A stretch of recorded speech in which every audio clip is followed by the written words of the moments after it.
was raped and ngathi urejele esikolweni in the school practices. So bafuna ama-DNA tests from principal, the caretaker, apparently, and the security guard, if I'm not mistaken. So principal is denying ama-DNA tests. Akafuni now. So South Africa ilola lendlela yokuthi mele kube nama-DNA test aphumayo. Lo principal amele asho ukuthi what happened to umntwana, because esikoleni is our safe place. Like mawusukhuluma iqiniso abazali bethu mawusesikoleni bayazi ukuthi my child is safe, umntwana ngi-right la akhona I'm-setting. But if ever lezi zinto lezi zenzakala phakathi esikoleni, what about our siblings abangena isikole, our nephews, our nieces, like abakhona esikoleni, what happens to them?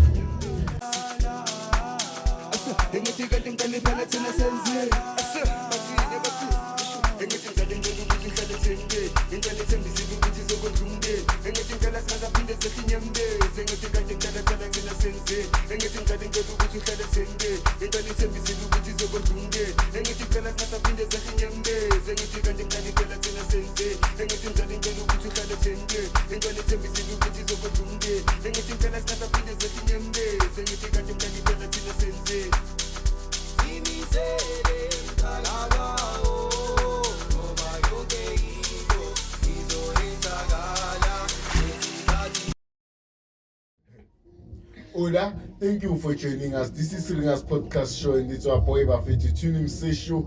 Angambi ngiwani Bafetu Costa Mikoni Twinlami Bafetu 20 pay Bafetu 20 players introduce ngoba dala ungasabonakala shooting man. Full month, yeah, 1 month. Oh, sanibonani dumelang abusheni y'all. This is your one and only girl Dimpo Dibe. And Begelela ubhekeni Ringa's podcast show msasekhona mthini ukuthi nje uyazi impilo mara like see phela wena unovispani kunale interview esiyenze uStizi ngongekho angithi bengekho right ngokuthi uphethwe yini bathini kodwa okapayi ngasabukhuluma ukuthi akusiyo okapayi inkinga zami zomhlaba but siya mara unosayibhema okapayi I'm ngiyeki bathe ngiyeki udokotela uthi uyeke ngithi shithi umugulisi abafethi nanazwela iBible Cochrane dala ngikhuza nayo athi yena yelana into ngikhuzekile angisabhema ishi otherwise uthi kwenzakalani eMzansi uthi ngiphatheleni mfana sibaphatheleni sibagaya yo ayi sinendaba ezinhle sinalezi ezimbi lezi ezimbi ziqala ngocwecwe angazi if ever usifundile istory sakhona besilokhu sitrenda for the past few weeks and like yo ifundile story like wonke umuntu uyayicaba la le into esimnomini abantu. Mina I did watch the podcast kancane lapho bakhuluma umama kaXexwe akhuluma lapho ukuthi what happened to her daughter and into endakade kuye ukuthi apparently she was raped and ingathi urejele esikolweni in the school practices. So bafuna ama-DNA tests from principal, the caretaker, apparently, and the security guard, if I'm not mistaken. So principal is denying ama-DNA tests.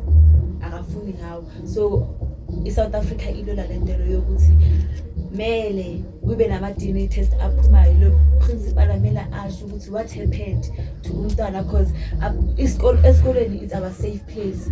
Like mawusukhuluma iqiniso abazali bethu mawusesikoleni bayazi ukuthi my child is safe, umntwana ngi-right la akhona I'm-setting. But if ever lezi zinto lezi zenzakala phakathi esikoleni, what about our siblings abangena isikole, our nephews, our nieces, like abakhona esikoleni, what happens to them? Yeah, mara uprincipal ngiwamele ayenza. Yes, maybe ngabe uvele wazinikela wayenza ama-DNA waphuba innocence yakhe. So now sekunesitory sokuthi uwayenzile ama-DNA test athe negative. So but umama kaXexwe uthi yena akawabonanga ama-results wale DNA, kusho ukuthi awathathwanga ama-DNA. So kumele silwe le nto le cause ubani nekathi bawathathile like uqala I don't know, it's ngathi iphoyisa and a politician. So ngathi like yabona le case le kaCwecwe is very twisted. I like kuningi akuhlangani. Yeah, ngizobani ngama-shutdown kusasa bathini ngenza kanjani? Bafuna ukwenza i-national shutdown for lento le yakaCwecwe because this thing must be the last thing. uCwecwe melazi ukuthi we fought for her in this country. We fought for justice and angeke siphumule singakayitholi. Because we have siblings abangena isikolo like mara ubeka kethi yazi busy ukuthi abasiblings zakini kunekolo zakini I can't. What if this happened to another one, maybe public school, like because these things happen.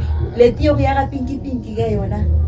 What if you don't tell me bakhuluma ngayo ukuthi mawuya athola u1 you can encounter this as a young girl. Because like bebas advise ukuthi masema toilet sihamba ngama groups so that angeke sibe ama victim waka pinky. What if uCwecwe is a victim of pinky phakathi esikoleni? That's why initially it's not about uCwecwe but it's all about the girls who went through this thing. Yeah, right? Because it's a very sensitive case. Abantu like abaningi khona bafuna ukuthi balwele uCwecwe because for bona injustice was not served. Ekhaya it was not served. A police station it was not served. And a community nakhona it was not served. It's very wrong. Like mele simulele uCwecwe sazi ukuthi we find justice and if ever lo principal we find out ukuthi awathathanga ama-DNA we are going to stand as this country and fight for Cwecwe. Sizomlwela finish. Ngiyajabula ukubona ukukhulumela kanje. You're like it's very sad because like ukuba i-victim yanto kanje like it's angeke uphole. Phela lo mntwana bamlimazile emotionally, physically, mentally. Like yo ngizosicolela bafethu eshilighting bafethu amare uthinto secret. Like iba buhlungu for umzali abona umntwana wakhe go through pain le I go through yona because apparently she was raped when she was 20 years ever since. Yeah, so uthi I didn't find justice for myself but I want justice for my daughter. What if lento le isemndenini ukuthi eish like we are gonna like nika to justice naye maybe umntwana wakhe bengika athole ibhadi semndenini akusibhadi kuswa kwesikolo abangafuni ukuthatha ama-DNA. Principal makwamele vele and this bloody politician or what lo othe ama-DNA test athathiwe angathathwanga mele aphume with immediate effect because angeke siface i-exploitation la sifuna ukulwela into e-right khona ngoba kwamele avikele umphakathi. And then angazi there's this woman nomlungu obusy ku-social media Facebook and TikTok ubusy uthi black baboons in ukuthi si-accuse umyeni wakho or si-accuse like in this case yo it's like ngiyayfollowa makayenza ama-test aphume i-innocence yakhe and if eva lama-test abathathwanga lo politician lo othi akawathathanga mele ayoboshwa or akhishwe with immediate effect ngoba le case le very sensitive. What about amanye amantombazana angayitholanga i-justice manje sayifuna i-justice for uCwecwe cabanga 7 years mara lo mama lo uthi samapaphuza angazijwayelika hayi thina angazijwayelika yo like makayenza ama-DNA sibona ukuthi yazini akayenzanga lento le so manje kunama-questions amaningi but akunama-answers. That's the problem. Maybe shutdown kusasa ngithola maybe izinto bazothi angithola ukuthi and I hate how our president is very silent with this situation. No, but bekumele ukuthi uya-address angithi he knew how to address us during COVID-19 and this is also a pandemic for us as women. This is also a pandemic for us as women. It's a pandemic. If ever like wonke umfazi kuhlezi kupreachwa nge-gender based violence, what is ifila kanjani ukuthi umntwana wakho usesikolweni then akekho safe? Angeke sathemba ukuthi umntwana usesikolweni usafe ngoba lezi zinto lezi sezenzakala kuphi nasesikolweni. Asizi-witness emphakathini, asizi-witness endlini nasesikolweni futhi where we are supposed to get protection. Basifundise. They are raising awareness for us ukuthi sifunde ukuthi i-rape into enjani but they still do it. Hey, asithi yasibuya bafethu uthi uphatheleni phela leyo sengiyabona nawe ngathi akathi izakale kuwe la endini.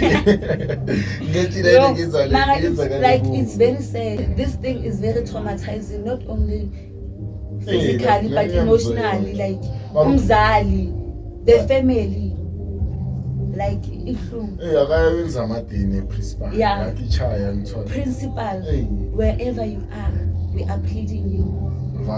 Go to the DNA test and prove your innocence. Because right now, sihleli nemibuzo asikwazi ukuziphendula, and angeke sikwazi ukuthi sihambe estradeni and not feel safe because of reckless men.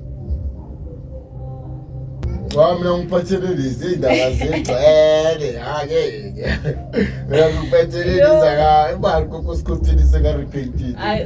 Repented or no. I like ngibonile kancane ku social media bathi ugogo sikhethene repented. Ngibona Allegedly. But yena she said it herself. Ngathi beka live wathi yena seka ucuma umuthweni, she's no longer sikhethene. Ishiya ukuthi yabona umuntu angangeni kuma socials ugcine kudala yana manje. Yeah, bengilokhu ngisikho. Ushaya video. Manje angazi it was on career yakhe manje lokungoma. Like uyekile uphane ngendumba zakhe everything akasadlisani akasayenzi like lezinto lezi ama practices obungoma akasayenzi like akasayingene indaba akasayingene nendaba yobungoma seki Christian. Yeah akashonga ukuthi Christian but uthe uNkulunkulu uphila phakathi kwakhe. So abantu bacanga ukuthi it's sort of it's one of his schemes abafuna ukuzenza, bafuna ukwenza imali bathi bazobona sekase stage seka preach ama comments bakuthi bafita ngicabanga sekawapasi ngayi sotela kwena sekalesa like isoda like ngaya wena japha nahle uvuke kuyiside ukuthi if ever sibathi like angithi bathi umuntu siyabelieve in change, if ever uchangeile and siyabona ukuthi uchangeile, if ever she decides ukuthi ukuvula isonto bazoya abayayo but yeah. Like mina ngabelieve ke yabona into enjalo ke I think ukuthi you need that kind of deliverance. Like and she's not the only one who repented. Mara but deliverance I church ngeke uzovela uthi uyachange uhlala endlini. Athi she didn't wake up and decide ukuthi uyeka ukungoma, she didn't wake up decided ukuthi uNkulunkulu uphila phakathi kwakhe. This took her months before azi ukuthi uthatha yiphi indlela. Like who's decided lento le kahle kahle. Like obviously ukhuluma izinto eziningi lapha sizothina siboshwe. Angeke sibo. Bazosibobeka. Ayithi tekwishiwe huyi. Yena lo akasayenzi lento. Uthena akasayenzi ubungoma, akasadlisani, akasayenzi, akasapractice anything emhlanganisa nobungoma. So amanye amazangoma aya intervene ayangena ukuthi sikakhuluma isang ubungoma kabi athi ungena endumbeni ukhuluma kwi-1 like bese kayenza bese kanzi sarcasm nje akhuluma izinto sarcastic ukuthi like ezizoluma amazangoma amane ukuthi ukhulume ini. Mina ngiyasho ukuthi I make sense ukuthi uzongena endumbeni athi yena usikhotheni athi like amathwasana wakhe usikhotheni utumu manje seka utumu usikhotheni umbekele side usho kanjani kemanzi ahayina ayimara sibonge bafethu ukuthi amasisha azogcwala ngathi angavula ichurch uzobona abantu the way abavaleke kakhulu ngagcwala yazi kayenzi imali lokhu ngagcwala ema-church ngagcwala. Yeah but maybe it's one of her business plans ukuthi azoyenza isonto.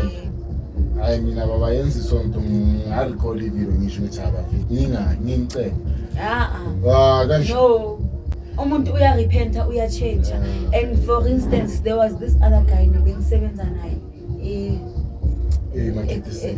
emakhelisi bengisebenza naye ukhetha washo ukuthi bekazigcukile lezi zinto lezi bekazenzile but warepenta sekaphilela uNkulunkulu. He's now a pastor, uyapreacha kuma social media, uya like umfundiso phela uyasho ukuthi uNkulunkulu uphila phakathi kwami, mina angisazifuni lezi zinto, ulahlele yonke into ushilo lezi bekazisho. ngobungoma, but I can't say anything further from now because I don't want people to feel like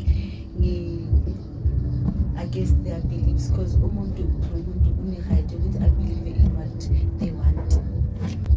Yeah, yo. Bafethu subscribe hard bafethu. Bayangafuni subscribe.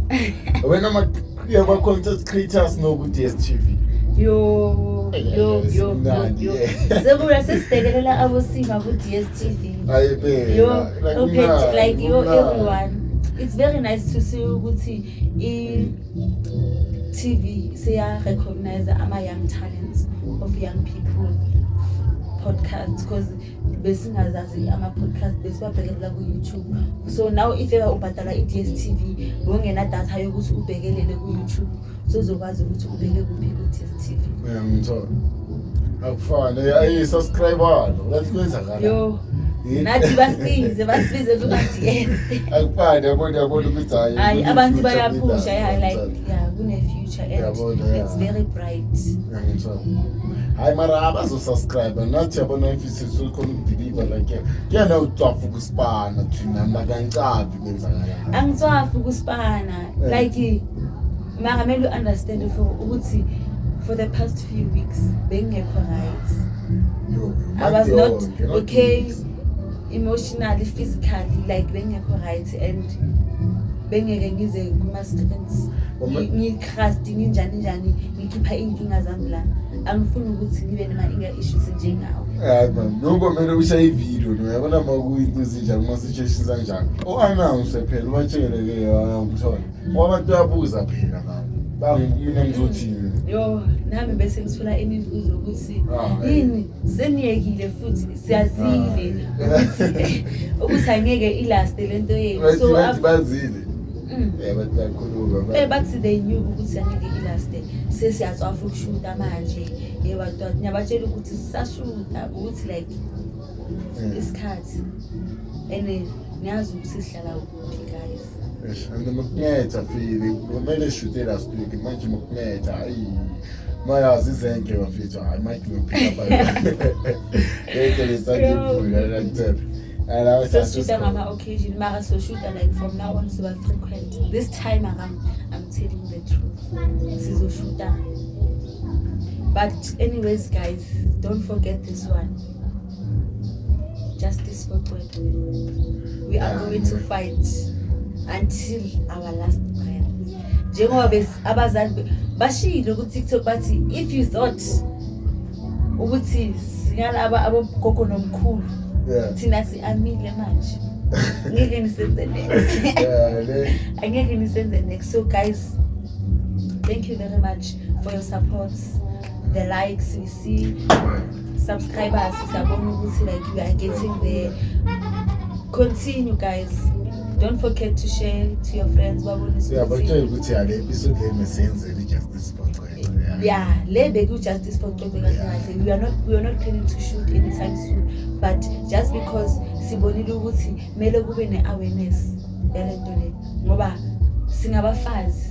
Men won't understand, but some will understand, but mele silwe guys. We must fight. Hayi fangawenza amadini yayithi nogalagala ke sizisuya ngokwethu ke yayibheka.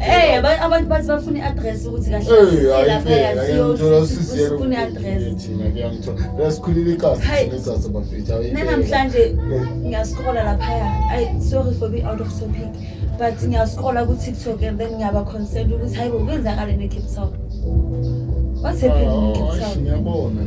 Hayibo. Mina ngasho ukuthi maybe edit lento laba editile. Because abona manje ukubona ivideo e1 like ama-locust agcwele phansi like agcwele, and apparently eBhayibhelini iyasho ukuthi indawo egcwele ngesono kugcwala ama-locust. And that's our dream city. That's our dream city where we wanna be in the future. But if it's like this, hayibo. Yeah, ukuthi keptani igolile wena. Ayingolanga. Maybe asazi phela kunendaba eziningi la nge-Cape Town, like a lot of things happen in Cape Town. Nabo yani fanele bafike la khona. So uyabona ukuthi kuningi. Hayi Ayike sesiwakhona bakamereni nje avala ishow thina manje. Bese ngivalile ishow mus. Oh, hayi subscribe ke. Thank you. Share bafethu. Bye.